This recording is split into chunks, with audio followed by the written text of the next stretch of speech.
bringing the news and information you need from the steps of the Florida State Capitol in Tallahassee. This is a special edition of Comcast Newsmakers. Hi, Spero Canton with you at a little water-soaked plaza of the state capitol here as we just got done really celebrating Children's Week. And of course, we're talking about all types of children's issues in our series of shows here from Tallahassee. And with us this hour, Stacie Blake, Executive Director of Community Tampa Bay, and Allison Walsh, who's part of the Hillsborough Youth Collaborative. And thank you very much for joining us. And I said that without even smiling, collaborative. So now Community Tampa Bay has actually switched its priorities to really take care of the youth in that area, right? We're very interested in youth-adult partnerships at all levels within the community. We're interested in cultivating leaders, and we want to end discrimination, but we think the youth really have something to say about multiple issues in our community. And now, what do you do as part of the Hillsborough County Collaborative?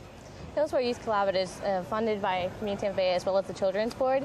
We have monthly meetings at the Children's Board of Hillsborough County, and we have people like Stacie Blake and Jessica Sevas and Jennifer Hilton who help us run our meetings, and it's really a great opportunity for us to serve our community, let our voices be heard, and advocate for youth here in Tallahassee. Do you think that youth have kind of more of a voice today than they had in the past about what goes on in their community? Yes, I think every generation gets more accepting of different types of people. In this case, it would be youth. Back then, like a while ago, youth weren't so much probably listened to. Whereas today we have Children's Week in Tallahassee, and I was a panelist actually in the Kids Only Town Hall meeting. Wow. And how did that go?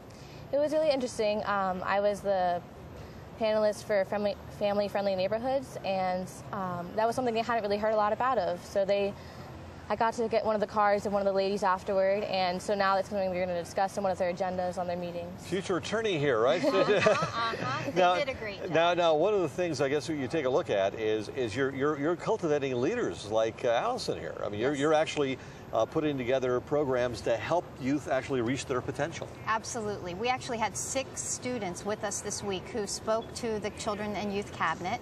And one of the compelling questions they asked is, how come there aren't youth as members of the cabinet? Because it shouldn't be once a year that youth get to talk about these issues. It should be every time there's a meeting. And the answer was? They'd like to look into that. Sounds great. Yeah. But we've had some interesting in Hillsborough. The Regional Transportation Board actually met with the youth to get some advice. How do we market to youth? What stations do you listen to? How can we find you? Well, you're very important, aren't you? And I think people are looking to focus group with you to figure out how to be more effective with younger people.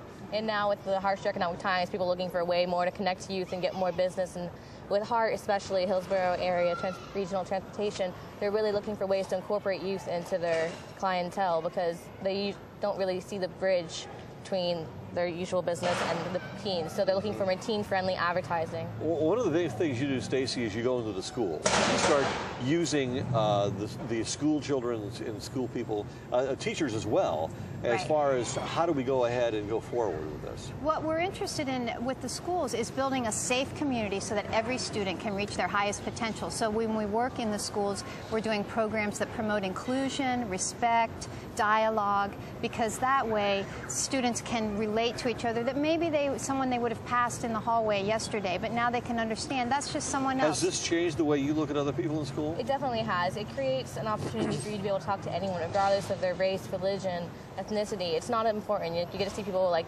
it breaks down the barrier of somebody may not know them. You know how some people like to be with people who are like them. Right. You learn to try to approach people who aren't like you and get to know them better. I know I've gotten to know one of the girls in my school really well for being in High C with me. Well, believe me, in your 10 or 15 or 20-year reunion, you're a lot alike. The barriers are gone. And this must be music to your ears to hear this. Oh, absolutely. I love doing this work. It's really a gift. Great. Thanks very much. Stacie Blake, who's the Executive Director of Community Tampa Bay, and Allison Walsh, our guest this hour from the waterlogged plaza of the state capitol. We thank you for joining us. I'm Spero Canton.